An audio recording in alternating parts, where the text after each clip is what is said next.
गुरु की साजी निवाजी खालसा साथ संगत जी गज वज के फतेह गराउणी जी आखो वाहिगुरु जी का खालसा वाहिगुरु जी की फतेह। आओ महाराज जी उस लिखत वाल वधिए गुरु गोबिंद सिंह पातशाह महाराज जी लिखत वाल वधिए जिस नूं पढ़ के हिंदुस्तान दा बादशाह औरंगजेब पागल होके मरिया सी।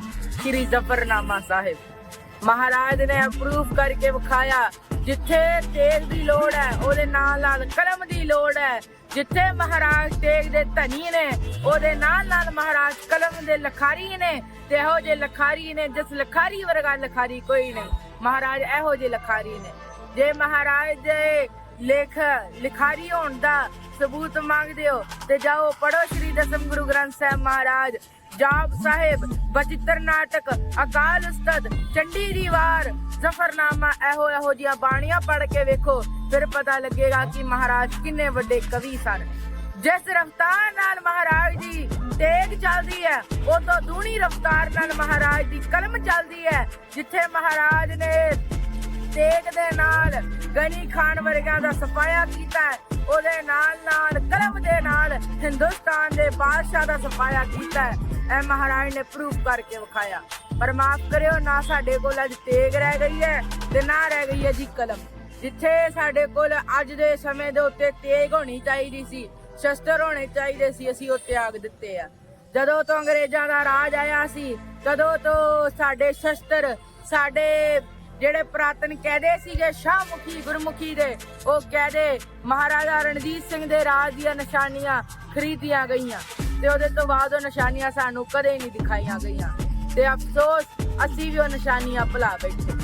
ਰਹੀ ਗੱਲ ਕਲਮ ਦੀ ਜਿੱਥੇ ਸਾਨੂੰ ਲੋੜ ਨਹੀਂ ਹੁੰਦੀ ਲੜਨ ਦੀ ਉੱਥੇ ਜਾ ਕੇ ਅਸੀਂ ਲੜਦੇ ਮਰਦੇ ਆ। ਜਿੱਥੇ ਲੋੜ ਹੁੰਦੀ ਹੈ ਵਿਚਾਰ ਦੀ ਉੱਥੇ ਸਾਨੂੰ ਵਿਚਾਰ ਤੇ ਆਂਦੇ ਨਹੀਂ ਅਸੀਂ ਡਾਂਗ ਚੱਕੀ ਫਿਰਦੇ ਆ ਕਿ ਜਾ ਕੇ ਮਾਰ ਲਾਂਗੇ। ਮਾਰ ਲੋ ਇਹ ਵਾਲੇ ਸਿਧਾਂਤ ਤੇ ਤੁਰਦੇ ਆ ਜਿੱਥੇ ਲੋੜ ਨਹੀਂ ਹੁੰਦੀ। ਜਿੱਥੇ ਲੋੜ ਹੁੰਦੀ ਹੈ ਉਦੋਂ ਇਹ ਸਿਧਾਂਤ ਨਹੀਂ ਕੰਮ ਆਉਂਦਾ। ਜਿੱਥੇ ਲੋੜ ਨਹੀਂ ਹੁੰਦੀ ਜਿੱਥੇ ਵਿਚਾਰ ਚਾਹੀਦਾ ਹੁੰਦਾ ਜਿੱਥੇ ਟੇਬਲ ਟਾਕ ਹੁੰਦੀ ਹੈ ਉੱਥੇ ਵੀ ਅਸੀਂ ਮਾਰ ਲੋ ਕਰਦੇ ਆ।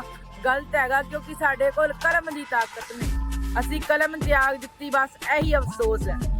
ਤੇ ਉਹਦੇ ਤੋਂ ਬਾਅਦ ਆਓ ਮਹਾਰਾਜ ਦੀ ਰਚਨਾ ਸ਼ੁਰੂ ਕਰੀਏ ਜ਼ਫਰਨਾਮਾ। सब तो पहला जड़ा शेर असी विचारना वो है जी चेहा शुद्ध कै चू बच्चा का कुछ तै चार के बाकी बमादस्त पेची दहमार। महाराज कहंदे औरंगजेब तू मेरे 4 पुत्र खत्म करके आखदा है तू मेरा पंथ खत्म करता पर मेरा पुत्र खालसा जिंदा है जेड़ा तेरे पैरा थल्ले अग वछा के रख दूंगा। महाराज ने क्या इन पुत्रन के शीश पे बार दिए सुध चार हुए तो क्या हुआ जीवत कई हजार।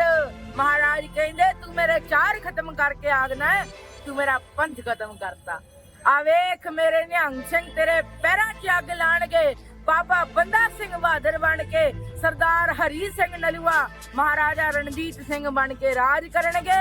महाराज ने ए वाला खालसा साजिया सी। लोड़ अपने अंदर झात मार के वेखिए जिन्हां घरां दे विच प्रकाश गुरु ग्रंथ साहिब महाराज श्री दसम गुरु ग्रंथ साहिब महाराज श्री सरबलो गुरु ग्रंथ साहिब महाराज दा होना चाहिदा सी।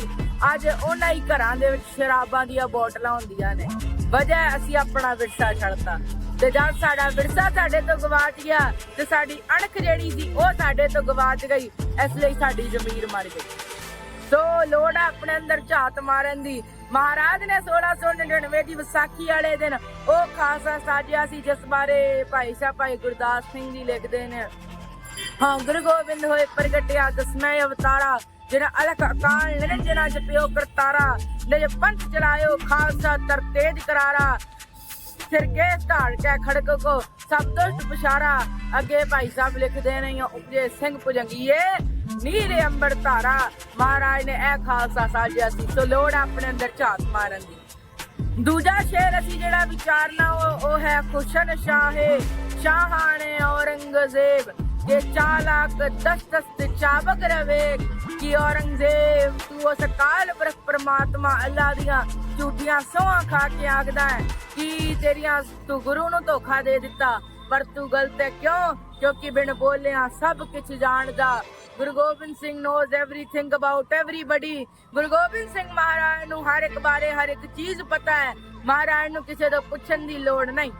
तो इस लई महाराज ने कहा कि जेड़ा गुरु दियां झूठियां सौहां खाएगा ते ओदे उत्ते ओह अमल नहीं करेगा, ओहदे हालात सिद्धा औरंगजेब वर्गे ने। महाराज ने अपने 52 हुक्मां दे विचों भी एक हुक्म दिता सी कि कदे भी किसी दी कसम उत्ते विश्वास नहीं करना। क्यों? क्योंकि औरंगजेब ने भी अपने धर्म दी सौहां खाइयां सी ते ओहदे उत्ते ओह नितरिया नहीं सी, इस लई महाराज ने वचन आखे सी। सो अगला शेर है जी, तुरागर नजर अस्त लश्कर वजर के मारा निगाह अस्त यज़दा शुकर। महाराज कहते औरंगजेब तेरिया निगाह लश्कर वाले, तेरिया निगाह पैसे वाले, काम क्रोध लोभ मोह अहंकार वाल तेरिया निगाह ने, पर मेरी निगाह ते उस अकाल पुरख दे शुक्र वाला है। पर अज दे समय दे विच जदों असीं गुरु घर वड़दे हां साडे ध्यान जेड़ा है पंज विकारां वाल जुड़ जांदा है कि मेरे घर दा की बनूगा, मेरी दुकान दा की होएगा, साडा ध्यान इत्थे आ जांदा है। ते महाराज कहंदे जिसने उस अकाल पुरख नूं पा लिया उसदी केड़ी अवस्था बन जांदी है। जो नर दुख मैं दुख नहीं मानना, सुख सनैर भै नहीं जाके, कंचन माटी माना, उसदी फिर ए वाली अवस्था बन जांदी है।